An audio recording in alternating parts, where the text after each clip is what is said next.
Welcome back to Market on Close. I'm Renita Young in for Oliver Rennick. And let's take a look at the IPO space right now. We're going to welcome in Jeff Thomas, who is SVP of Corporate Platforms over at the Nasdaq. Jeff, thank you for joining us. Tell me something. What did you see happening in IPO performance in 2022? Well, we had some great IPO activity this week after the Fed announced their quarter-point raise last week, which is what the markets expected. It gave us a little more certainty.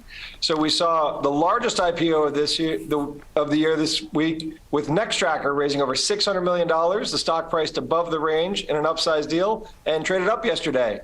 We had a couple other great deals today with Enlight and a pharmaceutical company. So we're really looking like we're getting some momentum back in the markets. Do you think you'll see some more of that momentum happen throughout this year as well, later throughout the year?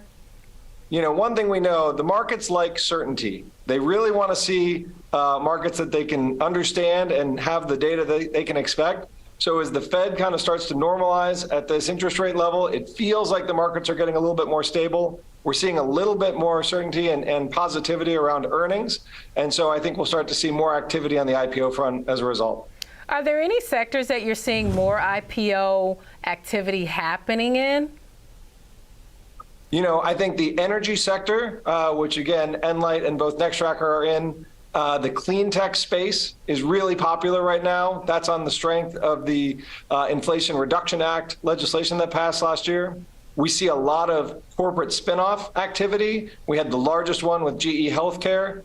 Nextracker was actually a spin out of Nasdaq listed Flex. And we're starting to see more activity from the private equity backed deals. Those companies typically have a lower growth profile, but more profitable. And that's one thing that investors are looking at. It's not just growth at all costs, but profitable growth. That's good to note, the fact that investors are looking for those more profitable opportunities. And can you just tell us a little bit more about that, elaborate a little bit more? You know, when the interest rates were down near zero and money was effectively free, I think investors had to do a lot of search for yield. And so they looked for growth really at all costs. That was true in the public markets. It was also true in the private markets, as we saw an enormous amount of venture capital flowing into startups that hadn't yet figured out a way to make money. But now that interest rates are rising, there's a real cost to money now. Now companies have to be a lot more thoughtful about where they're putting their investments so that they can show a path to profitability. Since investors now have a true alternative, they can get yield on their money, so they need to make sure that the equities that they're investing in have a way to return capital as well. Now, we do focus primarily on the publicly traded market, but you brought up the private market. And so what are some other trends that you're seeing happening?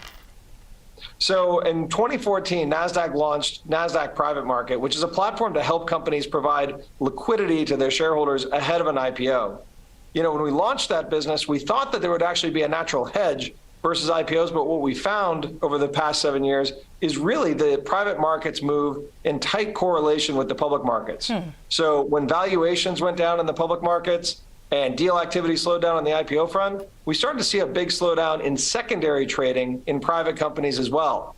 So now that we're starting to see some activity pick up in the IPO markets, it'll be interesting to see, do we see more trading in the private markets as well? Absolutely. Jeff, thank you so very much for joining us here today. We appreciate it. Have a lovely weekend. Thanks so much. Absolutely. That was Jeff Thomas, EVP of Corporate Platforms at the Nasdaq.